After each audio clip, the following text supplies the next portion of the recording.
Hey guys, Rob here. Today's video I want to talk about two important things. Number one is shelter, and the second thing is going to be fire, so stick around. So I am by no means an expert in any of this stuff. It's just some things that I picked up from me doing it over time that I want to share with more beginner people that are just now getting into survival or backpacking or any of that primitive stuff. So I just want to share my techniques with you guys and what I found works.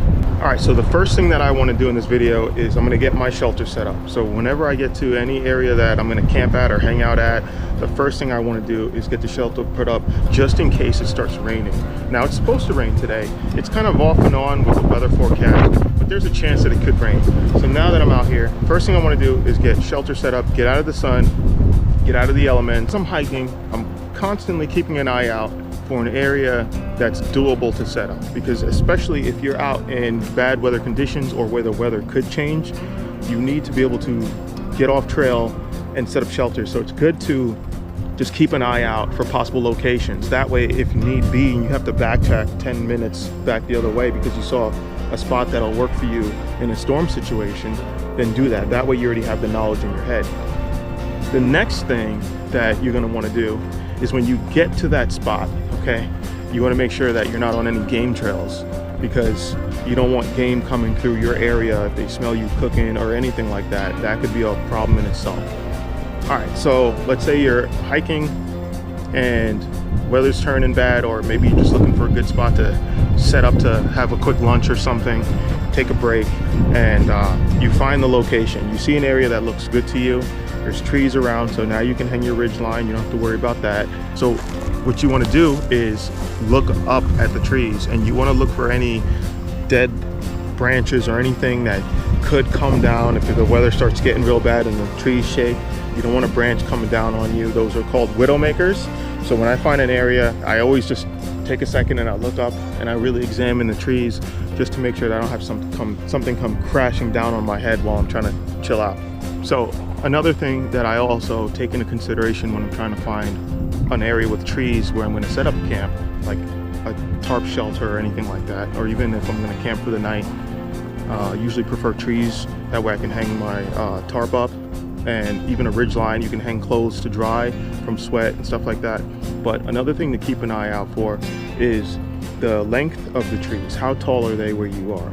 You don't want to be posted up at your campsite with one tree around and the tree goes 200 feet into the air and you know you got a storm coming through, because guess what? The chances of a lightning strike is going to happen right at that tree, and then you're going to be toast. So I try to look for an area that's got a lot of trees, but I also look for trees, bigger trees to be around me. So I want to be surrounded by trees, but I also want to set up my campsite where there's shorter trees. So everything else is tall. That way if the lightning strikes, it's going to strike one of those other trees instead of the short little tree that I'm set up under. So another thing before we go ahead and get the tarp set up is look at the ground. Look at where it's even, it's uneven. Is it a flood area? You know, are you going to get flooded out? And if you have grass in the area, a lot of ways you can just look at the grass, see how the grass is laying, see how dead grass is stacked up on top of each other. Sometimes you can kind of tell an area that usually gets flooded out, but it might be dry, just by looking at the vegetation on the ground. If you don't have that, then obviously use your best judgment and don't like set up your area right in the lowest spot. All right guys, so in my pack, when I'm out, I keep my tarp on the outside. That way I can get to it quickly. Now this particular tarp here is a new tarp that I've been testing out, and so far I'm really happy with it. It's extremely lightweight.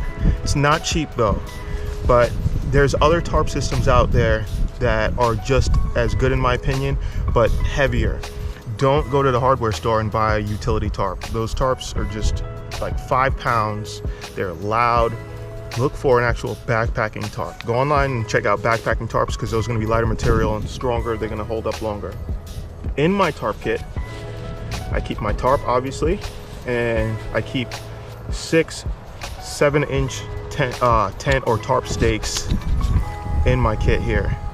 And then I also have some extra rope.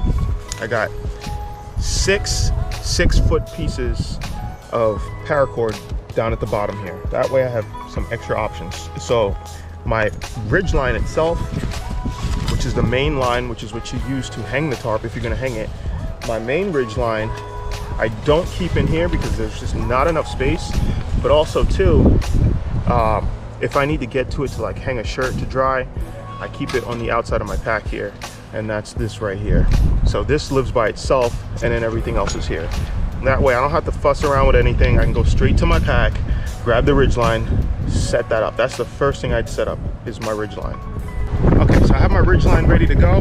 I have my 2 trees picked out that I'm gonna set this ridge line up. Another important thing about a ridge line, this is bank line. This is number 36 bank line, and these toggles and everything on here is because I made a quick deploy setup. That's another story for another day. But as long as you have at least some paracord that can stretch from one tree to another tree, and I think that carrying 35 foot of cordage seems to be a good number for reaching far out trees, because not every tree is going to be close enough to you for you to set up like a small ridge line. So carry extra cordage. If you're going to carry bank line, this stuff is like 1.8 millimeters, really thin, but it's strong. If you're going to carry this, I say carry at least 40 feet of it. That way you have the option of really stretching this thing out.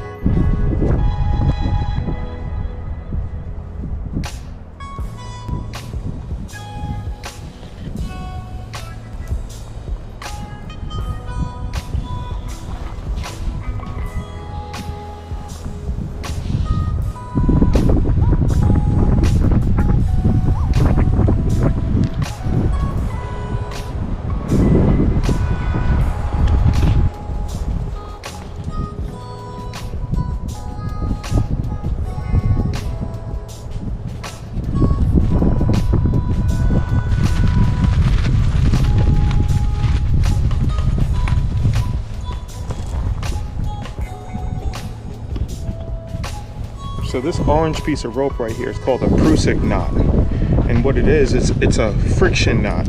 So you take this cordage here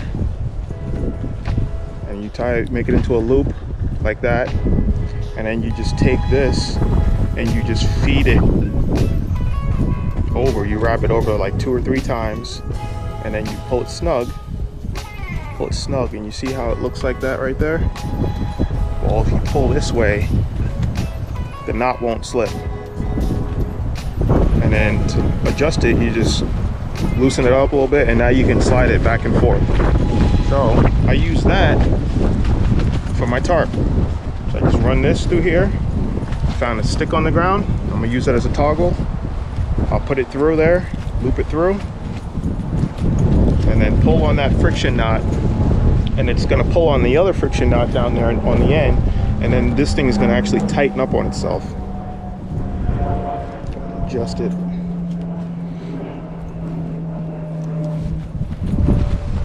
All right, so I got the tarp up, and let me show you guys what we did here.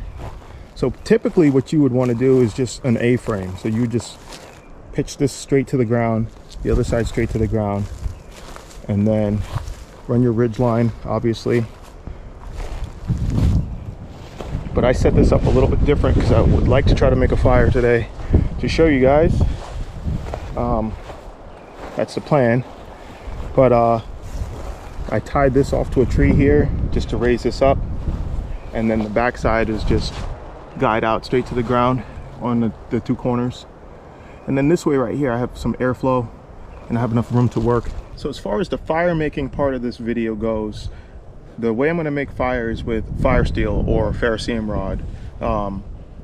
I really like using those because they always work even if they're wet. But I want to demonstrate how to use it, the proper way to use it, because I've seen a lot of people using it and using bad techniques and struggling with it. So I kind of want to show you guys how I create massive sparks and can get a fire going. All right, so the first thing I'm going to do is I'm going to figure out where is it that I actually want to put my fire. And in this case, I want to kind of close to the tarp here. That way I can still deal with it even if it starts pouring down. So right now I'm just going to clear away all this dead pine needles. Clear it all off to the side. The wind right now is coming in this direction, so I'm going to push all this stuff off to the side because any little embers that might come. I don't want it to carry off into some of this dead pine needles and then start a big old fire that way. So I'm going to clear it out this way. And what I want to do is I want to get this down to the sand. All right, that looks good enough. So I'm not going to create a massive fire. This is going to be a very, very small fire just to really show you how to use the fire steel and create really big, hot sparks. All right, so I got all the wood that I think I need. All this stuff was just dead wood on the ground. This is just like some twigs. This is what we're going to use to help get the fire going. I have a little bit of some bark here, and this is just, I have a platform to somewhere to direct my spark. And then we have some really nice and dried wood that I found on the ground.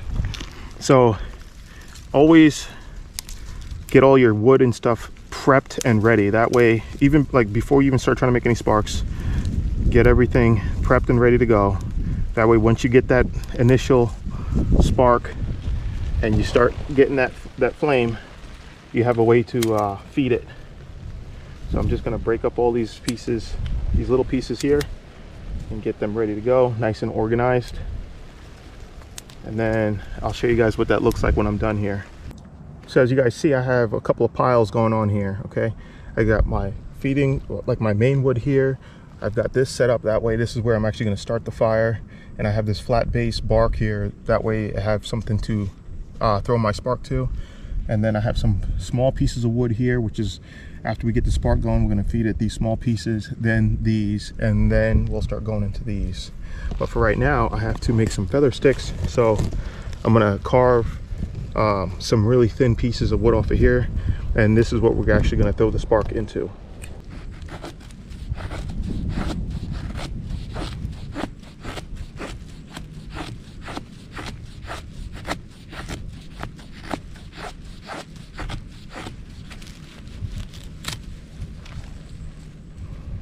So there we have some feather sticks going. I'm going to break this off and put it in that pile there. And now I'm going to make some more.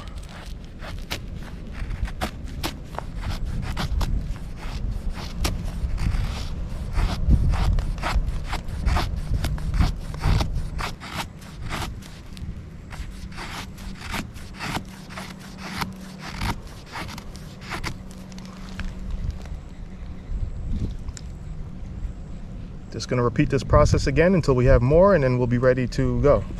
Okay, so I'm pretty happy with the amount of feather sticks that we have. So now I'm going to pull out my fire rod. And the trick that I've learned with this here is not to throw a spark using the knife unless you have something that's really flammable, but to hold the knife close to what you want to light and pull back on the ferro rod. That's going to force all that heat straight down into your fire source. Whereas when you cast like this, you throw like that, you're just shooting those sparks out. So I like to just hold it and just pull back on this to get a fire going.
So you guys, you see we got fire going, and it wasn't too difficult.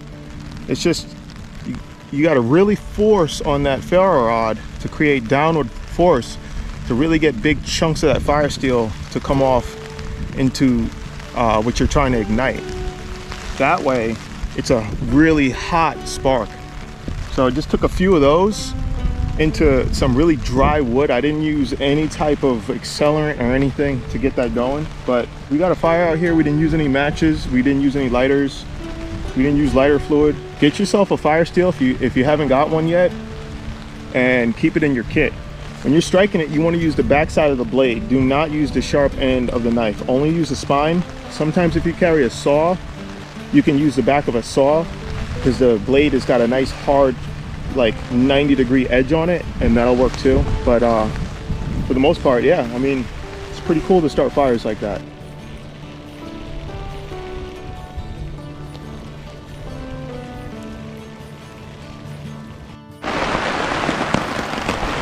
All right, so I just made some adjustments, and I got rid of my trekking pole, and I just guide it straight out, and that seems to be working. Plus, we're collecting some rainwater for the grill. I did sprinkle or pour some water over where the fire was, just to make sure it's completely out. But yeah, I'm gonna filter that water and drink that. And so far, man, I'm happy so far. It's not a downpour, but it's enough to get you wet.